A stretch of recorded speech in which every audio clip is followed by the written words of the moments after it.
આજે આપણે બનાવવાનું છે સિંગ ભજીયાનું શાક. ભાઈમાં શું પચરાવી દીધું, એમાં રાઈ જીરું ને લીમડું નાખીને એને પકાવવા માંડ્યા. ટોપિયામાં નાખી દીધા.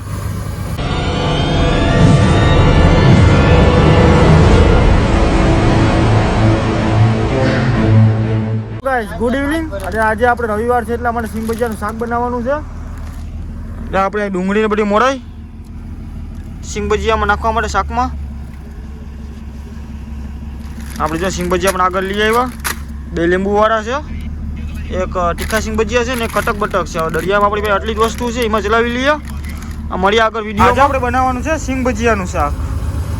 આપણે સાથે સિંગ ભજીયા છે, કટક બટક છે, એ બેનું આપણે શાક બનાવવાનું છે. ટોપી ભાઈમાં શું પચરાવી દીધું, એમાં રાઈ જીરું ને લીમડું નાખીને એને પકાવવા માંડ્યા. આપણે આ બ્રાઉન થાય ત્યાં સુધી આપણે એને તેલમાં પીસવાની છે. ત્યાં સુધીમાં આપણે આ થોડાક સિંગ ભજીયાને થાળીમાં નાખી દઈએ. આ મસાલા છે બધી માપ અનુસાર, એ બધીમાં નાખવાના છે શાકમાં. ત્યાં આપણે સિંગ ભજીયાને થાળીમાં ઠલવી દીધા. સિંગ ભજીયા ને ખટક બટક બે છે આમાં. આપણે સ્વાદ જે લઈએ ખટક બટક ને સિંગ ભજીયાના શાકનો દરિયામાં. આપણો અત્યારનો આજનો કુક છે આ જયુભાઈ. હા, આપણે સિંગ ભજીયાને બધા થાળીમાં ઠલવી દીધા. હવે આ સિંગ ભજીયાને આપણે ટોપિયામાં નાખી દીધા. આ મસાલોને બધું નાખી દીધું.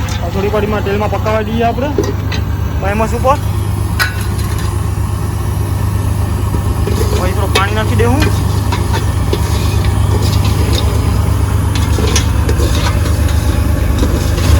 સ્વાદ અનુસાર થોડું પાણી નાખી દઈએ. થોડાક સિંગ ભજીયા છે તે પકાઈ જાય.